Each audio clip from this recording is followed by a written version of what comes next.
Republican Congressman Kinzinger.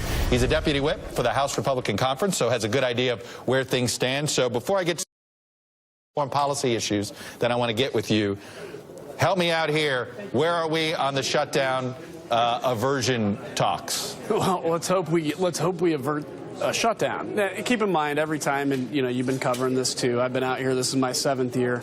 Every time we come up to a government funding deadline, the shutdown clock starts, and both sides are negotiating, and unfortunately, in democracy and in negotiations, it always goes up to the deadline. So we'll see. I think we may do a 1-week extension and then have a final thing going forward. But, it's not fun going through this process. I don't think it's the best way to do government by any means. Well, let me pause you right there. I don't think we're going to get shut down. I believe you're making a little bit of news. You believe there's going to be a short-term extension, that is it the Obamacare subsidies that are a sticking point right now and you need more time? So I'm not in the middle of the negotiations. I've heard rumors of potentially a 1-week extension, and then, if we need more time, we may end up having this by Thursday. Part of the thing we want to put this on the internet for people to see before we vote on it. That's a rule we have. So we'll see what that looks like. But in all fairness, that's a rule you have until you don't need the rule. Well, we do. We try to hold to that, and so that's what we're gonna negotiate through. And if it takes a week to do of a short-term extension, we'll do it. But I don't think we see a government shutdown here at all. Moving the border wall out of this debate, did that make this easier? I think it might. Again, I'm not in the middle of the negotiations, so I don't know where everything sits right now. I think, Democrats have made it clear we need, frankly, Democratic votes in the Senate to get this passed. There's a 60-vote threshold. They said that's a non-starter. We want to ultimately see whether it's in this or in a supplemental, more money for the military.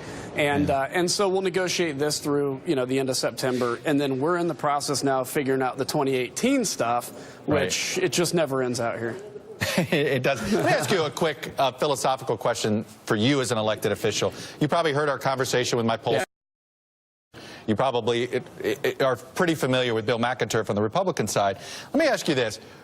When does national public opinion matter to you versus Republican constituency public opinion matter? So we were showing the differences between the wall with the overall public and the wall between the Trump constituency. It's sort of two different views you get. So who do you feel like you should be representing when you see conflicting numbers like that? Well, I always put the nation, in my mind, always comes first in any decision I do, because that's the most important thing, protecting your country. But when it comes to how you vote, I think you vote on principle mostly. I think you also take into account what your district wants you to do. That's always an art form when politics is how to do that. So you're going to see a lot of members that listen to their district first because, frankly, those are the people that put them in office. You're there to represent 700,000 people, and so I think that's where it comes. Now, any bad national numbers are, of course, of concern to any party as they look at an election coming forward.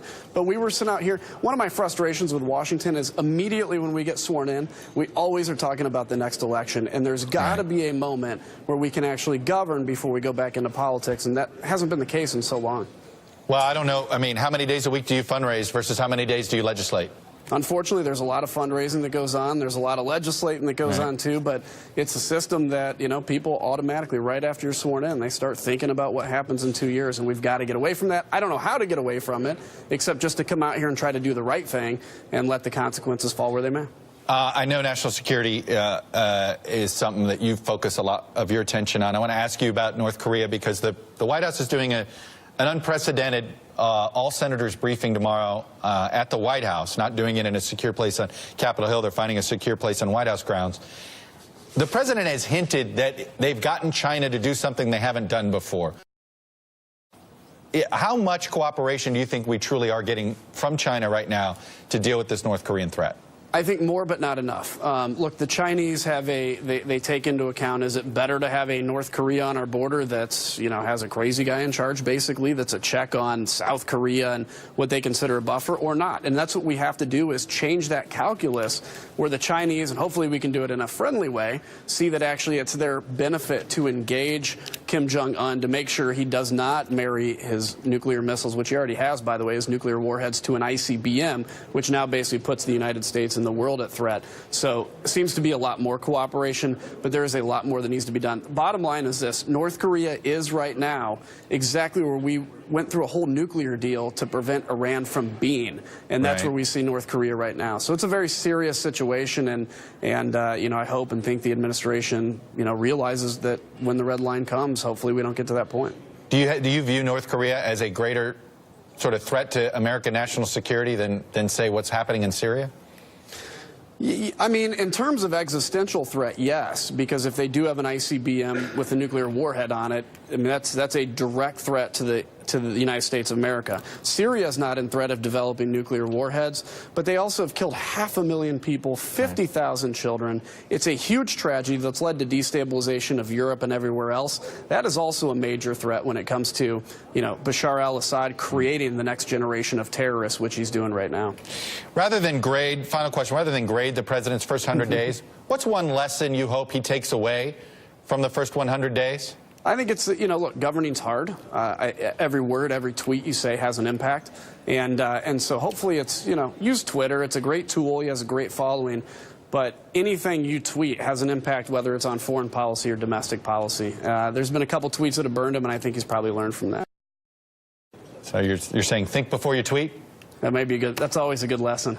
All right, Congressman Adam Kinzinger.